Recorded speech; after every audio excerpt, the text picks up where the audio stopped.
प्यारे बच्चों, good morning.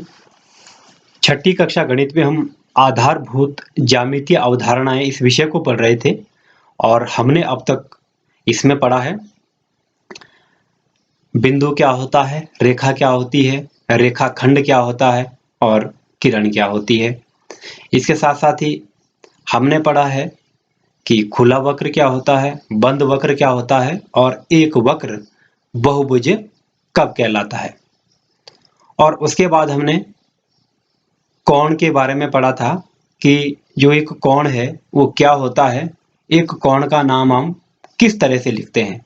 और उसके बाद हमने किया था त्रिभुज का नामकरण कि एक जो त्रिभुज है उसका बहिर्भाग कौन सा होता है और अंतःभाग कौन सा होता है, ये हम पढ़ चुके हैं। और आपको होमवर्क के लिए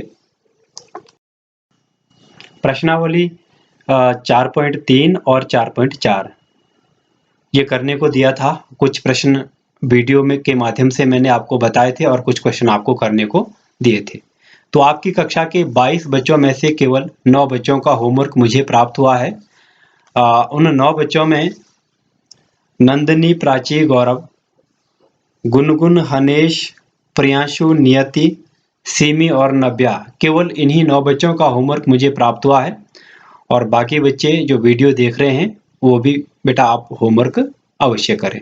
तो बच्चों, आज हम नया विषय करेंगे चतुर्भुज और वृत्त कि चतुर्भुज की भुजाएं कैसी होती है, उनमें आपस में क्या संबंध होता है और वृत्त के कौन कौन से भाग होते हैं, वृत्त कैसे बनता है, वृत्त में क्या क्या हम पढ़ते हैं।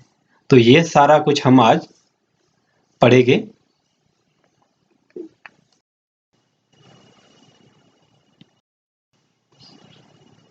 देखिए बच्चों, चतुर्भुज क्या होता है? जिसकी 4 भुजाएं होती है, 1 2 3 4। अगर हम चतुर्भुज का नाम लिखेंगे तो जो इसके 4 शीर्ष है उनका नाम मैंने लिखा A B C D। अब बच्चों, चतुर्भुज में क्या होता है, ये भुजाएं हैं 2 3 4, 4 भुजाएं हो गई और ये 4 कोण हो गए 2 3 4। ठीक है, चतुर्भुज में कितनी भुजाएं हुई? 4। कोण कितने हुए? 4। अब इसमें भुजाओं और कोण के अतिरिक्त विकर्ण भी होता है। बच्चों, विकर्ण क्या होता है? जब हम सम्मुख शीर्षों को आपस में जोड़ते हैं तो इनको क्या बोलते हैं? हम विकर्ण। ठीक है बच्चों, तो चतुर्भुज में क्या क्या हुई? भुजाएं, ये भुजा, ये कोण और इसको क्या बोलेंगे? विकर्ण।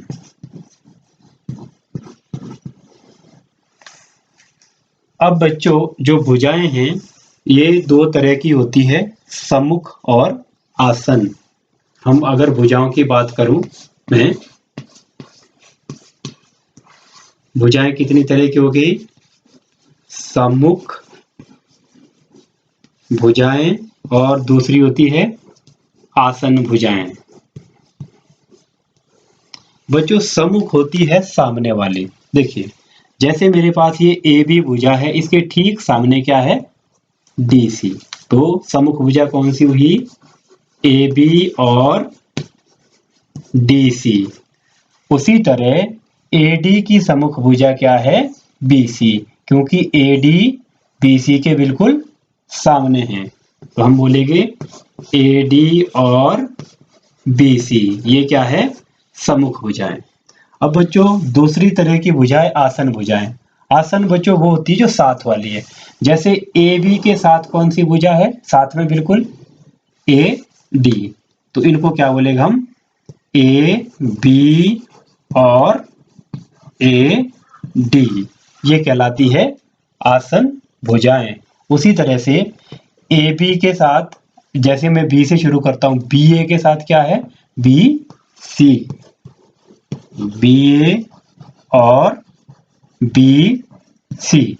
तो ये होती है बच्चों आसन भुजाएं, जिनका एक जो स्टार्टिंग पॉइंट है वो क्या होता है, कॉमन होता है। जैसे ए डी और ए बी है, दोनों ए से शुरू होती है, तो इनको बोलते हैं हम आसन भुजाएं। आसन मतलब बाजू वाली, साथ वाली।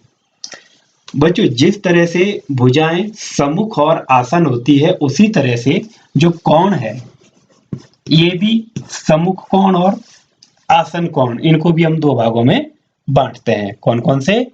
सम्मुख और आसन।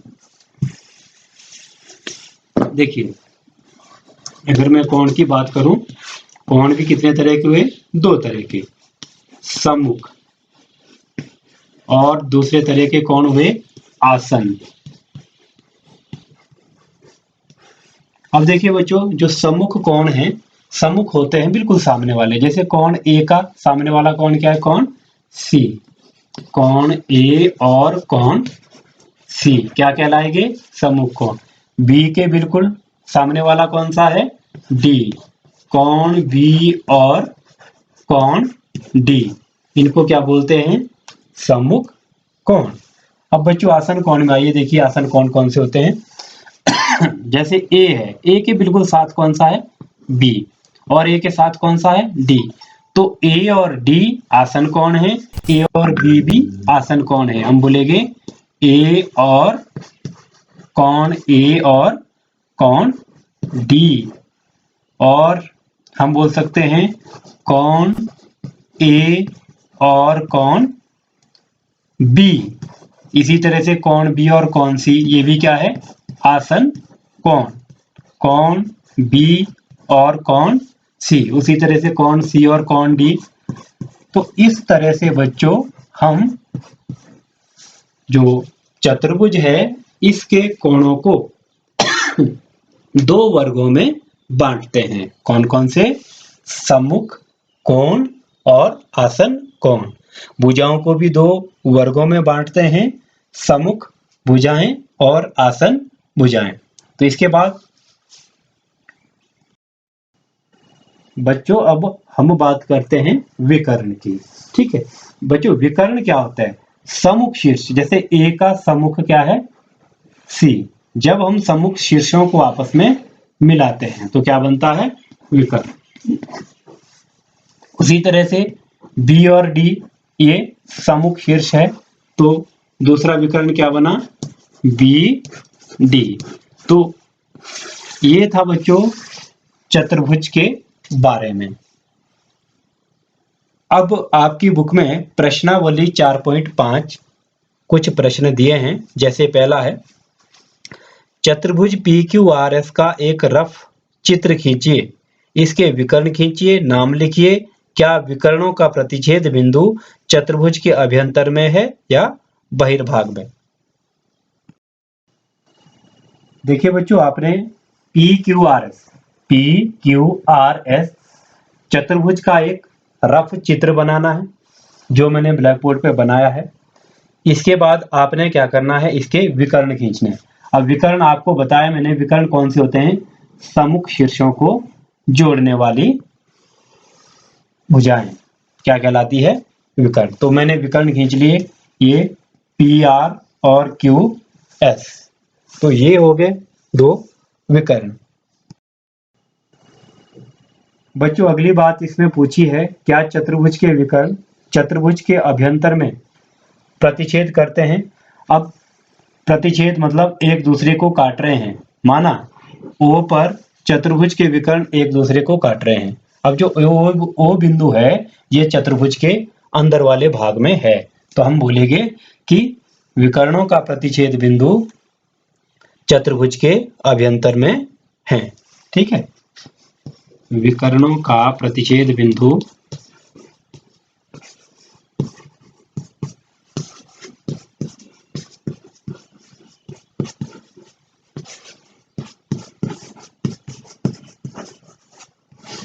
अभ्यंतर में है। तो इस तरह से आपने पहला प्रश्न करना है। बच्चों दूसरा प्रश्न है, चतुर्भुज KLMN का एक रफ चित्र खींचिए। तो इस तरह से आपने चतुर्भुज बनाना है, KLMN पेंसिल और फुट्टे से बनाना है। दूसरी चीज, रफ चित्र आपने खींच लिया, फिर क्या करना है, सम्मुख भुजाओं के दो युग्म लिखने हैं।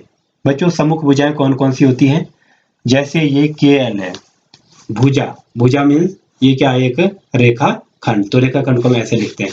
एक हो गया KL, दो युग्म लिखने, पहला युग्म लिखेंगे KL और KL की सम्मुख भुजा क्या है, MN, MN भुजा MN। तो ये जो निशान देख रहे हैं आप ऊपर लगा, इसको क्या पढ़ते हैं, भुजा या रेखा खंड। तो दो युग्म लिखने, युग्म होता है जोड़ा, एक जोड़ा तो ये हो गया, क्योंकि एक जोड़े में कितने हो गए, दो होते हैं। अब दूसरा युग्म लिखेंगे आप KN, इसकी सम्मुख भुजा क्या है,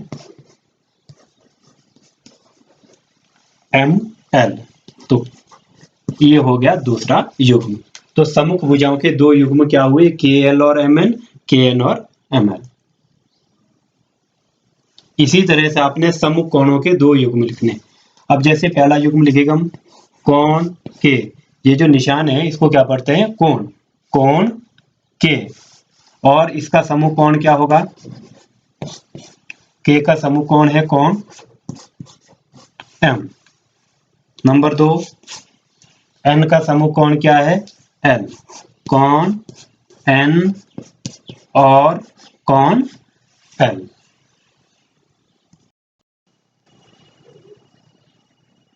प्रश्न नंबर दूसरे का C है, आसन भुजाओं के दो युग्म। इसी चतुर्भुज में KLMN में आपने आसन भुजाओं के दो युग्म लिखने हैं। देखिए पहला युग्म, अगर हम KL लेते हैं, KL उसकी आसन भुजा क्या होगी, KN, एक युग्म तो ये हो गया। यहां से ले लो एक LM और MN, LM और MN। तो इस तरह से आपने आसन भुजाओं के दो युग्म लिखने हैं। फिर D है प्रश्न नंबर दूसरे का, आपने आसन कोणों के दो युग्म लिखने हैं। आसन कोण, जैसे कोण K, तो इसका आसन कोण क्या है, कोण L, K और L। उसी तरह से K का आसन कोण दूसरा कौन सा है, N, कोण K और कोण N, कोण K और कोण N। तो बच्चों इस तरह से आपने आसन कोणों के दो युग्म लिखने हैं। तो प्यारे बच्चों आज हमने चतुर्भुज के बारे में पढ़ा, जो वृत्त के बारे में हम अगली कक्षा में पढ़ेंगे। तो आप प्रश्नावली 4.5 के जो दो प्रश्न मैंने आपको करवाए हैं, इन प्रश्नों को अपनी फेयर कॉपी में करके मुझे भेजेंगे। Thank you.